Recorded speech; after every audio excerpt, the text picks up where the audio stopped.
Hello, bienvenue dans le podcast Authenticité, le podcast qui explore pour toi les vrais moyens concrets pour révéler sa nature profonde. Celle où on se voit intègre, celle où on se sent juste, celle où ça sonne vrai.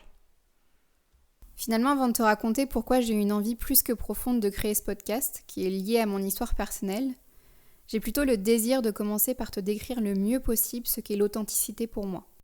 Et l'authenticité pour moi, elle est liée à une question qui est « Qui suis-je vraiment ?»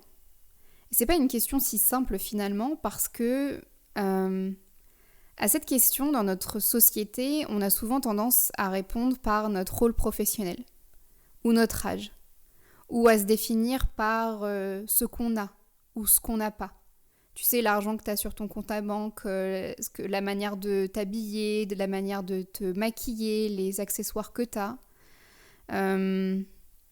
La manière de te présenter. Est-ce que tu te présentes comme par ton rôle professionnel ou est-ce qu'aussi, par exemple, tu pourrais dire je suis la femme d'eux, la fille d'eux, le frère d'eux, le futur papa d'eux. Et c'est comme, finalement, quand on nous pose cette question, on parle de ce qui est visible, on parle de ce qui peut être vu par l'autre. Et donc c'est très facile de répondre à cette question par ce qu'on projette sur nous. Le souhait de nos parents, l'image qu'on a de nous, les qualités qu'on nous suppose ou les défauts qu'on nous reproche.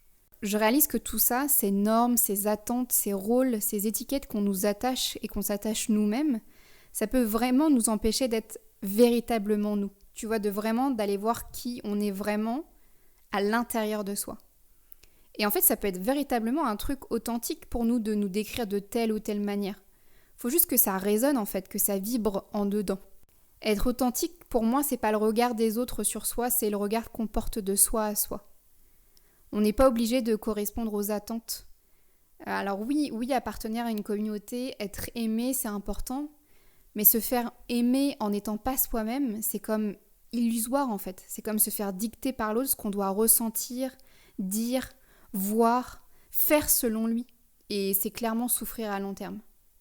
Pour que notre monde devienne authentique, vrai, aligné, on doit commencer par devenir authentique nous-mêmes. Parce que si on ne prend pas conscience de cet axe chez nous, on peut faire fausse route. Et fausse route, c'est quoi ?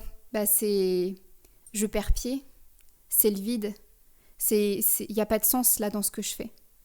C'est le chaos, c'est pas clair, je vois du brouillard, je me sens perdue.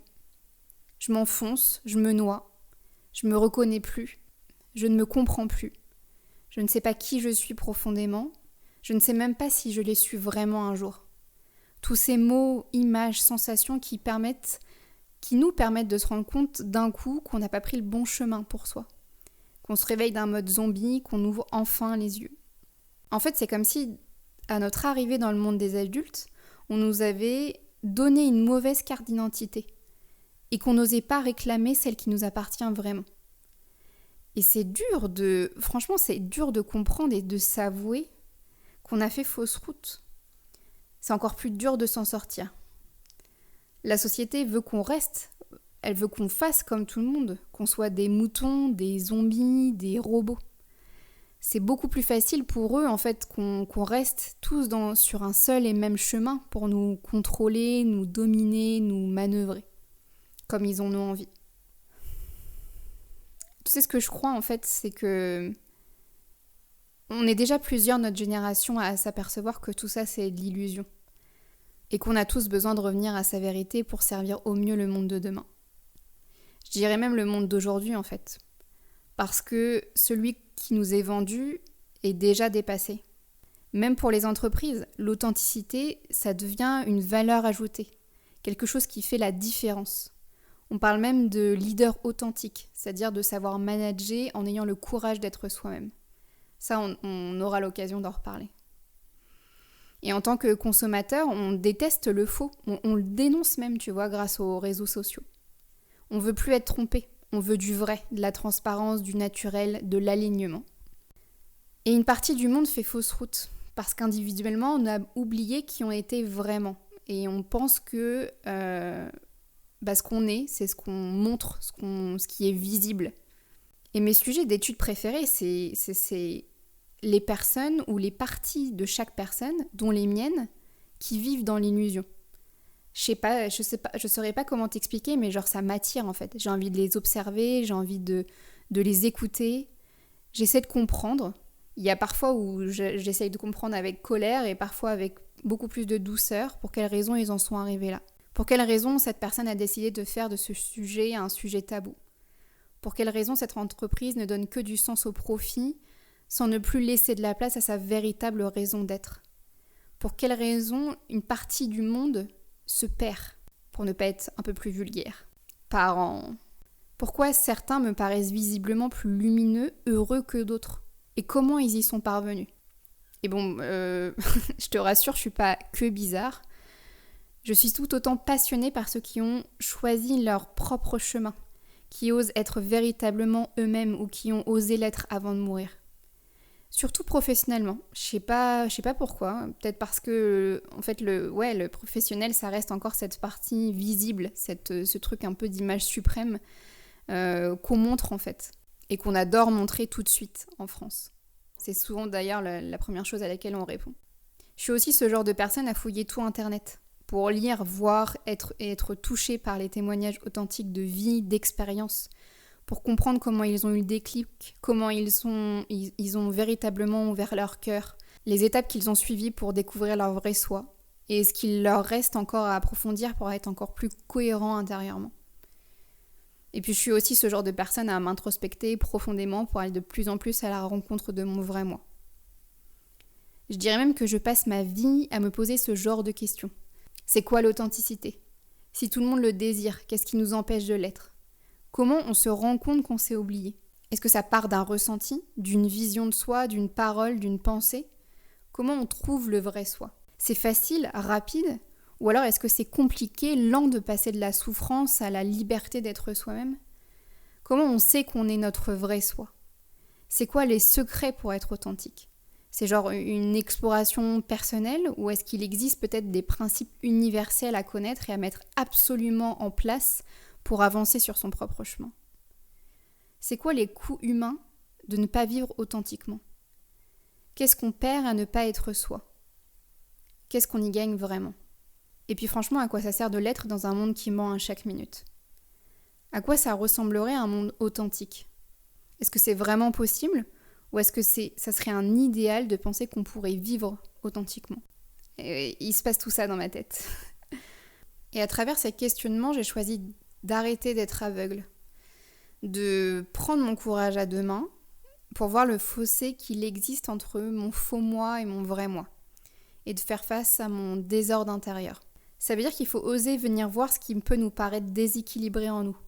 C'est ce qu'on appelle les zones d'ombre.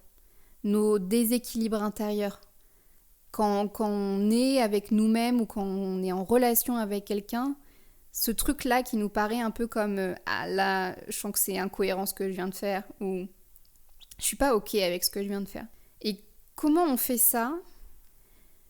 J'ai l'impression que la première chose à faire en fait, c'est de jouer au jeu des 7 différences.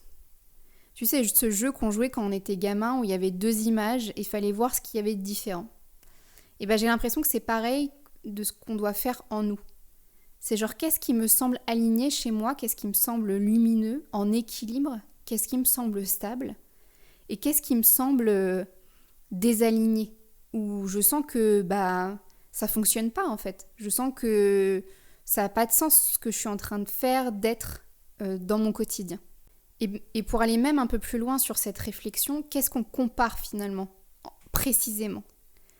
Pour moi, c'est cet axe que j'appelle EPC. E pour émotion. C'est ce qui va être les sentiments, les ressentis, les mouvements intérieurs du corps, nos états, nos sensations, qui vont nous permettre d'aller à la rencontre du besoin de l'émotion, de son message, de ce qui nous manque pour être un peu plus équilibré en soi et donc à l'extérieur de soi. P pour penser. Tout ce qui est lié à notre mental, nos mots qu'on utilise, nos croyances, nos représentations, ce qu'on a conscientisé. C pour comportement. Finalement, le choix, la stratégie, l'acte, la décision, la démarche, l'action concrète qu'on a prise pour répondre aux besoins, pour exprimer notre émotion, pour être aligné avec ce qu'on pense de cette émotion. Et on peut prendre cet axe de manière différente, en se posant les questions suivantes. Est-ce que ce que je fais, donc mon comportement, est aligné avec ce que je pense et ce que je ressens? Ou encore, est-ce que ce que je pense, ce en quoi je crois, se vérifie concrètement dans mes comportements? Ou alors, est-ce que ce que je ressens vient à mes pensées? Est-ce que je m'autorise finalement à entendre ce que mon corps, ce que mon cœur veut me faire comprendre pour ensuite faire des choix en conscience? Et peut-être que quand on se pose ces questions-là, il y a comme, yes, je sens que dans certains domaines de ma vie, je me sens alignée. Et dans d'autres, ça fait comme, aïe, ouf, je sens qu'en fait, c'est pas moi, quoi. Je sens que c'est pas ok pour moi. Une fois qu'on a fait le jeu de cette différence, qu'on comprend que ce qui nous pose problème dans ces différences, c'est les émotions, par exemple, eh bien, on va choisir en fait un moyen qui va nous permettre de gagner en cohérence intérieure. Et en fait, il existe 1001 manières de se réaligner, de se recentrer, de se rééquilibrer intérieurement. Il existe 1001 solutions pour rééquilibrer déjà, par exemple, même le champ émotion. Il existe 1001 manières de rééquilibrer le champ pensée. Il existe 1001 manières de comprendre comment on peut mettre en place des choix qui sont concrets dans notre vie. Mais c'est comme si, en fait, tout dépendait de cet axe. C'est comme si, pour moi, en fait, si on voulait vraiment être authentique, il fallait aller chercher cette cohérence intérieure entre mes émotions, mes pensées et mes comportements. Mon comportement ne peut être qu'authentique s'il est lié, en fait, à mes pensées qui sont liées à mes émotions. Ce que je fais ne peut être authentique que si je l'ai vraiment pensé et que ce que j'ai vraiment pensé vient de ce qu'une émotion avait vraiment envie de me dire. Ce que je ressens est aligné avec ce que je crois, ce que je dis, est aligné avec ce que je fais. Et c'est exactement ce qu'on dit quand une personne est authentique, qu'elle est alignée, qu'elle est cohérente. C'est parce que ce qu'elle a dit, elle l'a fait. Et elle l'a fait parce qu'en fait, elle était motivée intérieurement, parce que ses émotions étaient en joie de le faire. Et c'est en ça où pour moi, en fait, cet axe, il est hyper important.